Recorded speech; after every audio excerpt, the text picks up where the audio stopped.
మనకి రత్నవేలు గారు చేసినటువంటి సినిమాటోగ్రఫీ, ఆ పొయటిక్ వైలెన్స్ అని లేదా పొయటిక్ యాక్షన్ సీక్వెన్సెస్ అని మీరు ఏదైతే అన్నారో దాన్ని అంత బ్యూటిఫుల్గా ఇప్పుడు నాకు గుర్తు చేసుకుంటే నాకు బ్లడ్ అలా కనిపించట్లేదు.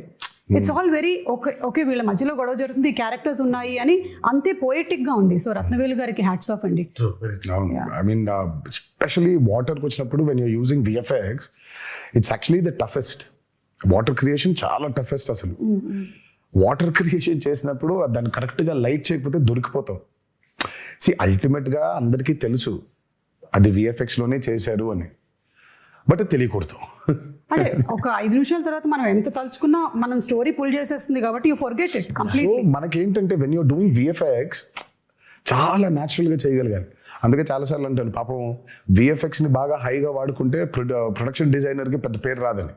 అవును, కాకపోతే ఆయన పాపం చేసింది చాలా ఉంటుంది. మనం అన్ని విఎఫ్ఎక్స్ అనేసుకుంటాం, బట్ ఆయన చేసింది చాలా ఉంటుంది పాపం.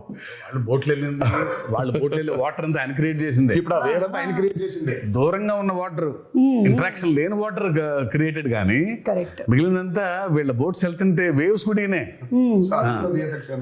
అవును అవును. ఒకటే టోన్ లో లైటింగ్ మెయింటైన్ చేస్తూ ప్రతి ఎపిసోడ్ కు డిఫరెంట్ లైటింగ్ స్కీమ్ ని పెట్టుకున్నాడు ఆయన. చాలా చాలా చాలా అద్భుతంగా చేశారు ఆయన. ముగ్గురు నాకు రాండీ, సాబు గారు, యుగంధర్ ముగ్గురు చాలా ఇంపార్టెంట్. అంటే అందరం సింక్ లో లేకపోతే every shot tension, every shot was designed properly. So moon ఎక్కడ ఉండాలి, నేనే దొరికిపోయా, నేనే పిచ్చోళ్ళగా అసలు వద్దు మొత్తం మబ్బులు పెట్టేయమంటే పోయేది, నేను ఇక్కడ మూన్ కావాలి అని అనేవాడిని.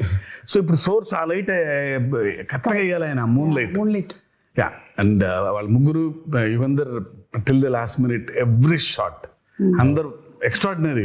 ఆ టీం దొరకబట్టే ఇది ఇలా అయింది. అవును, అంటే విఎఫ్ఎక్స్ కూడా విఎఫ్ఎక్స్ కాదు అనిపించేలాగా చేయడమే ఆ విఎఫ్ఎక్స్ ఆర్టిస్ట్ యొక్క స్పెషాలిటీ అయి ఉండాలి.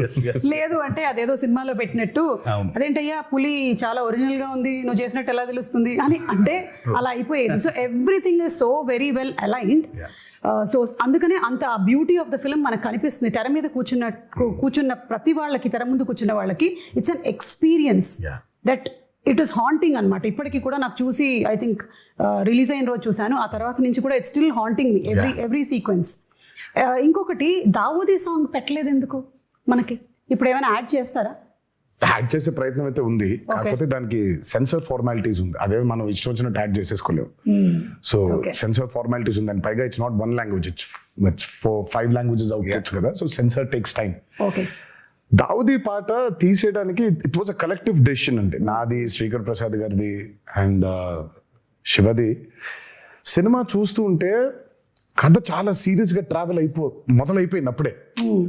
అప్పుడే కథ సీరియస్గా టేక్ ఆఫ్ అయింది. ఆ టేక్ ఆఫ్ జరుగుతుంటే అందరికీ we felt it was a break. మామూలుగా యూజువల్గా అయితే అందరికీ డాన్స్ చేస్తే బాగుంటుంది కదా, ఎన్టీఆర్ డాన్స్ చేస్తే బాగుంటుంది కదా అని ఉంటుంది. డాన్స్ అద్భుతంగా ఉండింది, కానీ ఎందుకో మాకే బ్రేక్ అనిపించింది. ఓకే, వి ఫెల్ట్ లేదు, కథని చెప్పే ప్రయత్నంలో మనం అడల్టరేట్ చేయకూడదు, కరెక్ట్ కాదేమో అది. అంటే కథలోంచి కాసేపు బయటకు తీసుకొచ్చి మళ్ళీ తీసుకెళ్ళటం కదా కరెక్ట్ అని. దట్స్ వెరీ బిగ్గెస్ట్ సాక్రిఫైస్ కానీ ఐ థింక్ బికాజ్ ఆయన డాన్స్ నెంబర్ పైగా కరెక్ట్. అంటే ఆ సాంగ్ ని బయట చూసి ఎంజాయ్ చేశాము, అండ్ ఒక రకంగా నాలాంటి ప్రేక్షకులకైతే మీరు సక్సెస్ సాధించారనే చెప్పాలి. నాకు గుర్తు రాలేదు ఈ సాంగ్ ఉంది కదా, రాలేదు కదా అనే విషయం నాకు తర్వాత వచ్చిన తర్వాత ఈ సాంగ్ నేను చూడలేదేంటి అప్పుడు ఆలోచించానే, కానీ it is never hindering my thought that ఇప్పుడు దావూదీ వస్తుంది, ఇప్పుడు దావూదీ సాంగ్ వస్తుంది అనేది రాలేదు. Correct, it was